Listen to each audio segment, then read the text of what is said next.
कवित विवेक एक नहीं मोरे, सत्य कहूँ लिखी कागज कोरे। इसमें से काव्य संबंधी एक भी बात का ज्ञान मुझ में नहीं है। यह मैं कोरे कागज पर लिखकर शपथ पूर्वक सत्य सत्य कहता हूँ। अब दोहा यहाँ से चार। फ्रेंड्स, अभी यदि समाप्त करना चाहें आप लोग तो यहाँ से समाप्त कर सकते हैं, और आगे पढ़ना है तो यहाँ से हम लोग पढ़ सकते हैं। और दोहा यहाँ से प्रारंभ होता है। भनित मोर सब गुण रहित, विश्व विदित गुण एक। सो विचार सुनहिम, सुमिरत जिनके विमल विवेक। मेरी रचना सब गुणों से रहित है, इसमें सब जगत प्रसिद्धि एक गुण है। उस विचार कर अच्छी बुद्धि वाले पुरुष जिनके निर्मल ज्ञान है, इसको सुनेंगे। यही महारघुपति नाम उदारा, अति पावन पुराण श्रुति सारा। मंगल भवन अमंगल हारी, उमा सहित जहि जपत पुरारी। इसमें श्री रघुनाथ जी का उदार नाम है जो अत्यंत पवित्र है, वेद पुराणों का सार है, कल्याण का भवन है और अमंगलों को हरने वाला है, जिसे पार्वती जी सहित भगवान शिव जी सदा जपा करते हैं। भनित विचित्र सुवित्र सुकविकृत, जो राम नाम बिनु सोह न कोहु। विधुवंतनी सब भांति सवारी, सोह न बसन बिना बर नारी। जो अच्छे कवि के द्वारा रची हुई बड़ी अनूठी कविता है और वह भी राम के बिना, राम नाम के बिना शोभा नहीं पाती। जैसे चंद्रमा के समान मुख वाली सुंदर स्त्री सब प्रकार से सुसज्जित होने पर भी वस्त्र के बिना शोभा नहीं देती। सब गुण रहित कुकवित कृतवाणी, राम नाम जस अंकित जानी। सादर कहेहि सुनहि बुध, ताहि मधुकर सरिस संत गुण ग्राही। इसके विपरीत कुकवि की रची हुई सब गुणों से रहित कविता को भी राम के नाम एवं यश से अंकित जानकर बुद्धिमान लोग आदर पूर्वक कहते और सुनते हैं, क्योंकि संत जन भौरे की भांति गुण ही का ग्रहण करने वाले होते हैं। यद्यपि कवित रस एकौ नाहिम, राम प्रताप प्रकट एहि माहिम। सोई भरोस मोरे मन आवा, केहिम ना सुसर्ग बड़ु पन पावा। यद्यपि मेरी इस रचना में कविता का एक भी रस नहीं है, तदपि इसमें श्री राम जी का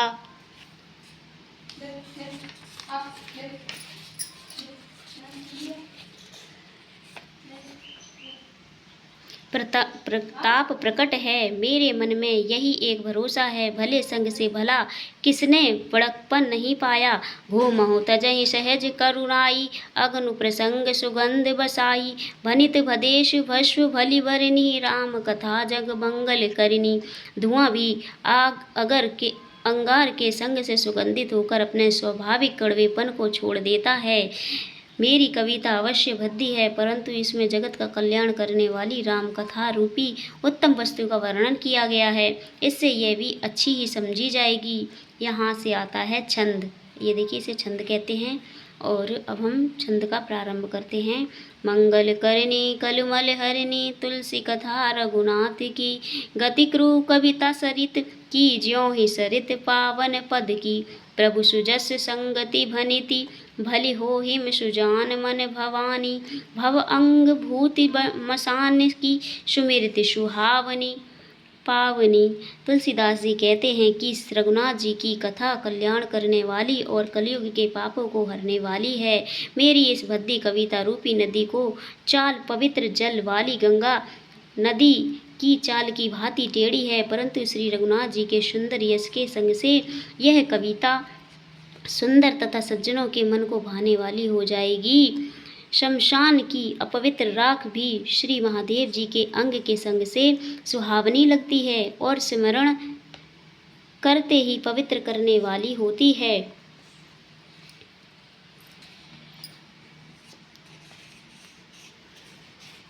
यहाँ हम इसे आगे से भी पढ़ेंगे। आप लोग चाहें तो यहाँ से इसे समाप्त भी कर सकते हैं और पढ़ना चाहें तो आगे से पढ़ भी सकते हैं।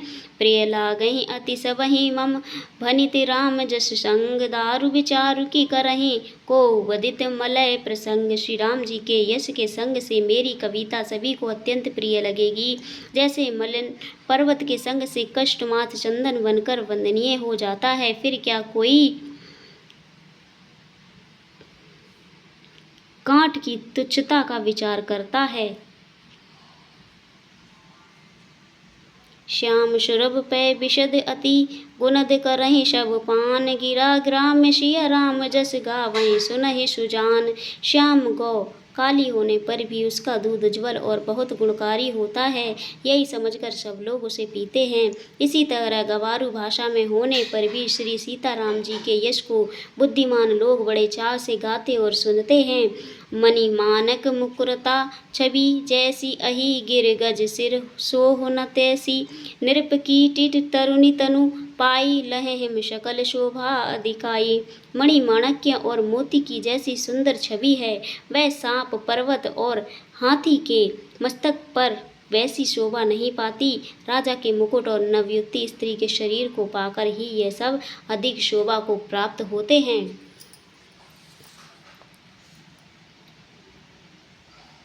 तैसिम सुकवि कवित बुध कहिम उपजहि अनन अनन छवि लयहिम। भक्ति हेतु विधि भवन बिहाई सुमिरत शारद अवति धाई। इसी तरह बुद्धिमान लोग कहते हैं कि सुकवि की कविता भी उत्पन्न और कहीं कही होती है और शोभा अनंत कही पाती है, अर्थात कवि की वाणी से उत्पन्न हुई कविता वहाँ शोभा पाती है जहाँ उसका विचार प्रसार तथा उसमें कथित आदर्श का ग्रहण और अनुसरण होता है। कवि के स्मरण करते ही उसकी भक्ति के कारण सरस्वती जी ब्रह्मलोक को छोड़कर दौड़ी आती हैं। रामचरित सर बिनु अहवाए सो समझाई न कोटि उपाय। कवि को विद अस हृदय विचारी गावही हरि जैसे कलिमल हारी। सरस्वती जी की दौड़ी आने की वह थकावट रामचरित रूपी सरोवर में उन्हें नहलाए बिना दूसरे करोड़ों उपाय से भी दूर नहीं होती। कवि और पंडित अपने हृदय में ऐसा विचार कर कलयुग के पापों को हरने वाले श्री हरि के यश का ही गान करते हैं। कीनहु प्रकट जन गुण गाना शिर धुनि गिरा लागत पछिताना। हृदय सिंधु मति शीप समाना स्वाति शारदा कहिम सुजाना। संसारिक मनुष्य का गुणगान करने से सरस्वती जी सिर धुनकर पछताने लगती हैं कि मैं क्यों इनके बुलाने पर आई। बुद्धिमान लोग हृदय को समुद्र, बुद्धि को सीप और सरस्वती को स्वाति नक्षत्र के समान कहते हैं। जो बर नई बर बारी विचारू हो हिम कवित मुकुट मणि चारू। इसमें यदि श्रेष्ठ विचार रूपी जल बरसता है तो मुकुंद मणि के समान सुंदर कविता होती है। और यहाँ हम आप लोगों को बताना चाहेंगे कि आप लोग समाप्त करना चाहें तो यहाँ से समाप्त कर सकते हैं और पढ़ना चाहें तो आगे से यहाँ से पढ़ सकते हैं। तो ठीक है फ्रेंड्स, अभी हम इसके यहीं पर समाप्त करेंगे। मिलेंगे आप लोगों से आगे की चौपाइयाँ नेक्स्ट वीडियो में। आप लोगों को पसंद आई हो तो कमेंट में जय श्री राम की ज़रूर लिखिएगा। नए हैं तो हमारे चैनल को सब्सक्राइब कर लें और वीडियो को लाइक कर दें, शेयर करें और हमें कमेंट में बताएँ कि आपको हमारी ये प्रस्तुति कैसी लगी। कमेंट में फ्रेंड्स जय श्री राम की ज़रूर लिखिएगा। रखते हैं, मिलेंगे आप लोगों से आगे की चौपाइयों के साथ अगली वीडियो में। धन्यवाद।